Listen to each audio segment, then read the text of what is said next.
What's up everyone, I'm Matt and I am Photo Videoist, and in this video I would like to check out my channel.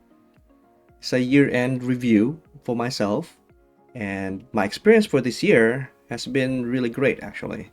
I uploaded some cosplay, music video, and car show conventions, and some reviews.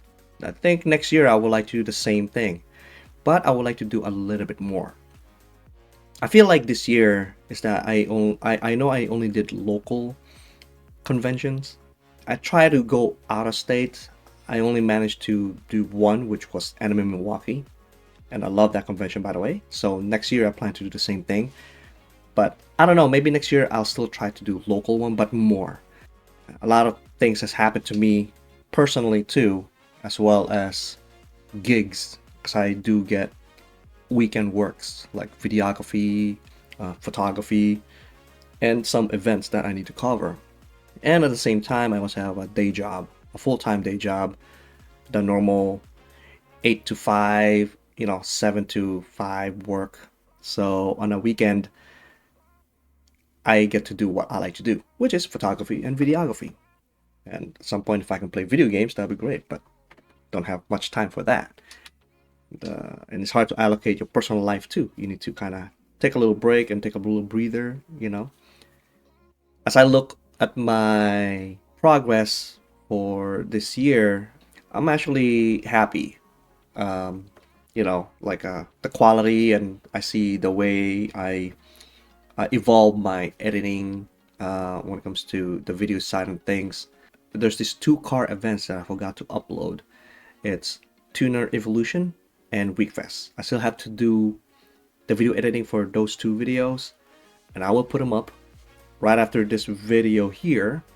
With that being said, I also have another topic that I would like to talk about. Is a little review of my primary camera. This is my main body, the Nikon Z5. Very good camera, and it's a mirrorless. It's a 25 megapixel with a dual card slot, SD card slot. Okay, I came from transition from my DSLR because I have the D7000, D800. I know those two cameras inside and out, so I decided to go to my mirrorless. Right, I want to upgrade my system to mirrorless. So my option is either I go Canon, Sony, or stick to Nikon. Canon, check that one out and see what do I need to do, to upgrade my stuff. So what it came about is what I encountered with Canon on their R camera series, the RF mounts, is that they don't really support third party so much, and it's been years now that other third party vendors or third party lenses are having a tough time getting licensing, I believe, from Canon. So, and their lenses are freaking expensive. I mean, the body alone is already expensive too. So it's like, okay, I already go past that, even though I know the autofocusing system is superb. Everyone says, oh, it locks on perfectly. You turn your head around, it still locks on. Like, the face detect. It's very intelligent. So low light, boom, and the colors are great too. It's really good. I agree, completely agree. Just way off my budget, and that means I have to sell off all my lenses too. But yeah, so that's already off the table. Then I took a look at Sony. Same concept. They're out of my budget.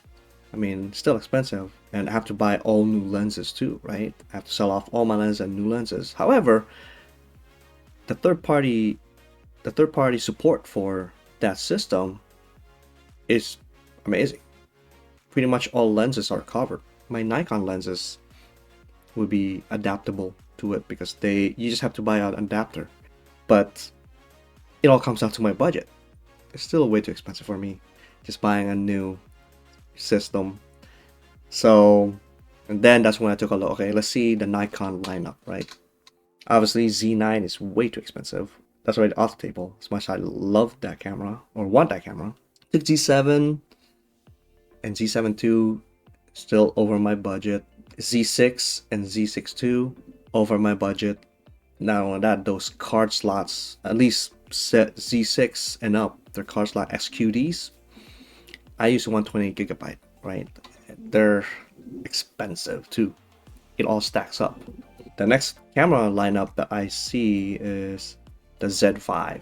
And I look at the one below it too, like Z50, Z30, you know? But those are like more for vlogging, and Z5 is the one that really made sense for me. At the same time, it can do video.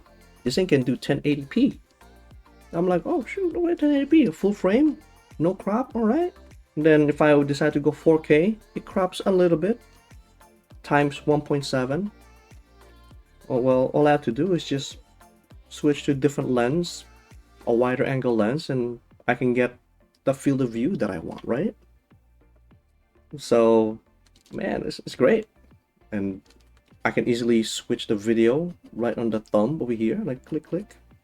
And at the same time, the battery life this thing is pretty good. So yeah, so I decided to go to the Nikon Z5, and I also got the FTZ adapter. Granted, some lenses won't be compatible with it, but majority of the Nikon lenses compatible, no problem, except those the older lenses that is D lenses, I believe, where they have that little key for the motor. You can use it, but it'll be manual because there's no, the FTZ adapter does not have a motor. That's the only downside. But all my Nikon lenses, perfect. Autofocusing, quick. I'm able to shoot how I normally shoot. Yeah, it's a little bit of weight, but that's okay because of this FTZ. But that's alright, it does the job. However, for the third-party lenses, like Yongnuo, like this bad boy over here, if you spam the autofocus button, you spam it, it'll do the whole, it'll reset itself. So I'll demonstrate. Like for example, I do this, I spam this button in here, autofocus, right? Trying to focus and come on. There you go. You see that? That's when it does that. If you spam the autofocus, I've used it professionally, and this lens itself, excellent. I'll show you some samples right now if you want.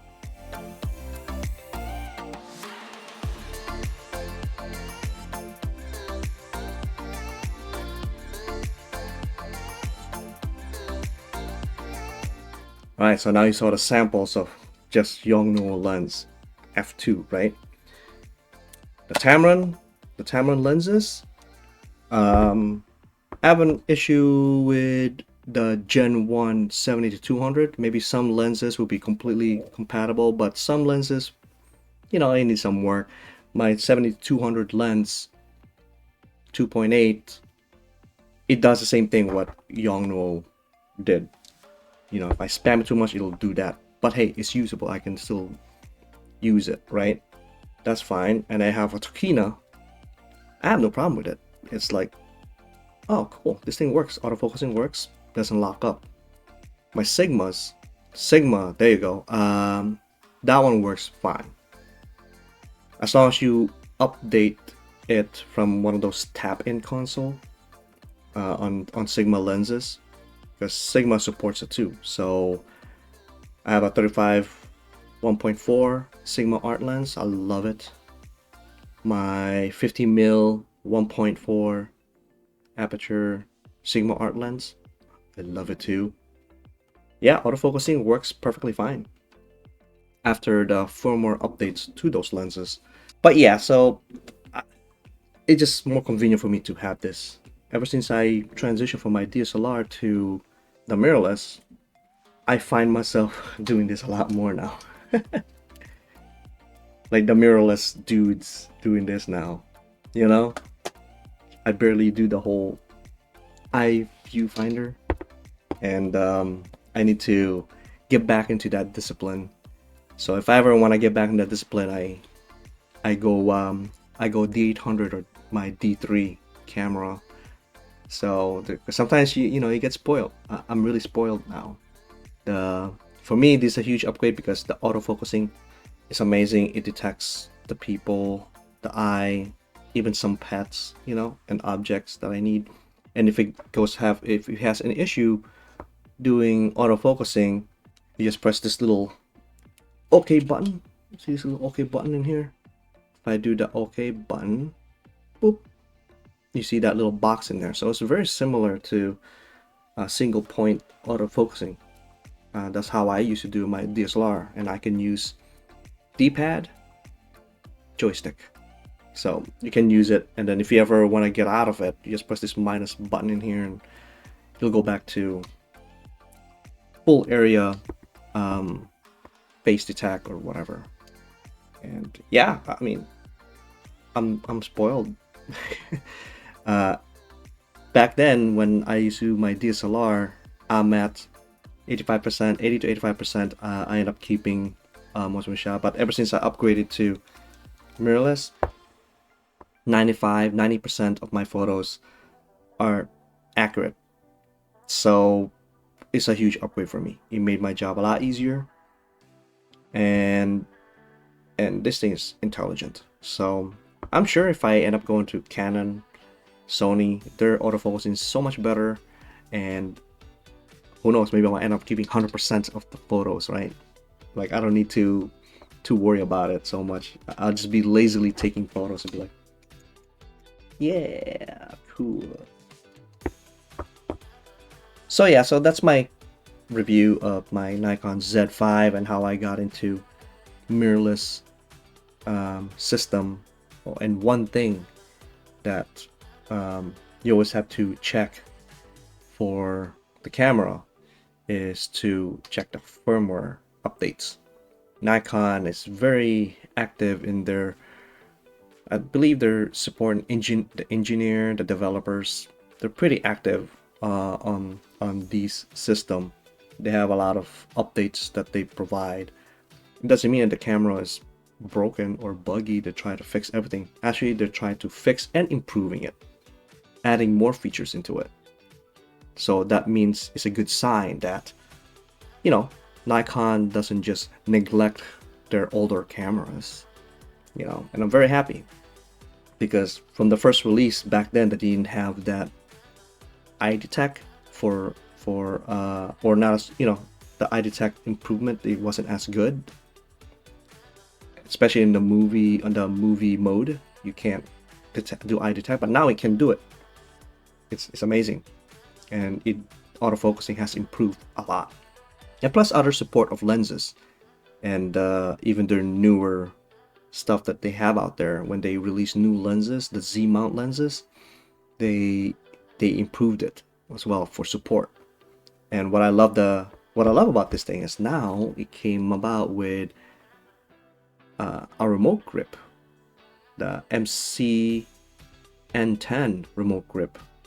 So for videographers out there, you can have like little remote thing. You can hook it up to your gimbal, to the tripod, and then you have this little thing with this attached through USB cord.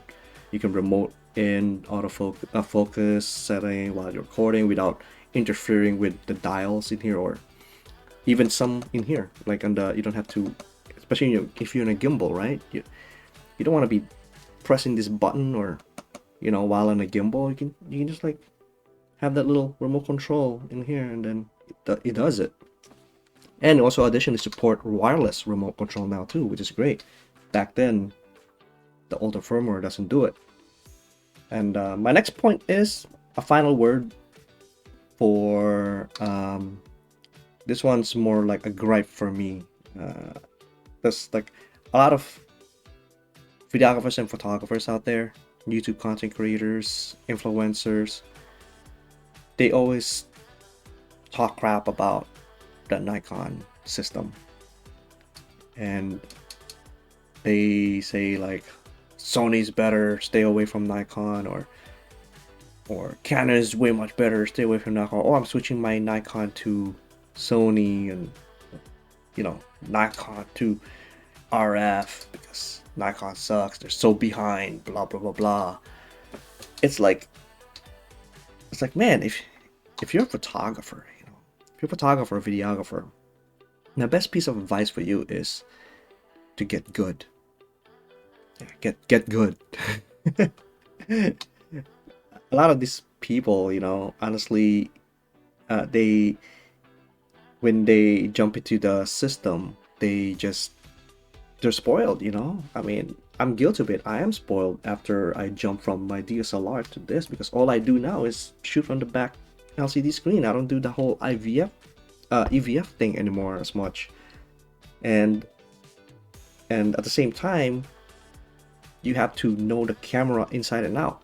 Like if you're in a situation where, oh crap, low light situation, how do I do that? Oh, this Nikon is not focusing at low light so good. No, you gotta play around with it. Use your the directional pad. Press this button and then it goes to the single point, kind of like how you used to do it in DSLR time. Like DSLRs, or change your the autofocus servo to AFS, right? So it creates that light illuminating light. And but yeah, I mean, a lot of them are just saying the autofocusing sucks on Nikon. Trust me, I've used my Panasonic Micro Four Thirds, this like even smaller sensor, a low light condition, and I use that thing professionally too. That's Micro Four Thirds. I'm able to autofocus just fine at low light. Just gotta know the tricks. Some people just give up, or they're so, like I said, spoiled. I don't know. Maybe a lot of them came from, yeah, sure, from film, and then they upgrade themselves to DSLR. They learn the system DSLR, and then from DSLR they learn the system to mirrorless, and that's what happened. You end up being spoiled. Like you don't wanna, you know, if you really wanna be a good photographer, real photographer, videographer, get good. Just learn the system, you know? Unless you really just want to jump in, find yourself an excuse. Oh, yeah, Nikon, let's go to Canon or Sony. Like, give it a chance. I mean, like I said, one thing for sure, the firmware update did a heck of a huge advancement on this thing. I remember when I first got it, it didn't even have much firmware update on it, and I remember how much progress it was. I was still happy when it doesn't do the whole eye detect as much, and it's only the boxes. I know how to work around it. I just switched back to my old way with the whole, or single point. It's like I'm still hitting my shots, but then ever since they upgraded that, they provided that firmware update, it's kind of like, wow, blew my mind. So to me, in my experience, this is a huge advancement. I'm sure if I get the Canon or the Sony, that one totally will blow this thing out of the water for sure. But only time will tell until they came up with something new with this. Nikon just keeps getting better and better. The way I see it, maybe Canon and Sony already, I don't know, maybe they plateaued already. I don't know. But I'm sure they're still up there. They're advancing. I mean, Sony came out with a global shutter. That's amazing. I'm like, man, that's cool. You don't have to worry about high-speed sync. That's great, man. Well, only time will tell if Canon starts supporting third-party lenses, right? And same thing with Nikon. If Nikon suddenly improved their autofocusing the same level as Canon, Sony, and then maybe at one point they'll do global shutter. Man, that's gonna be amazing, Like what's better than that, right? And don't just invest on. Everyone is going Sony, everyone's going Canon. My friends are here, my friends are there. No, stick to what you like, right? And then improve on it, get yourself better. But hey, like I said, if you want to find an excuse for yourself to switch to this different system, by all means, go for it.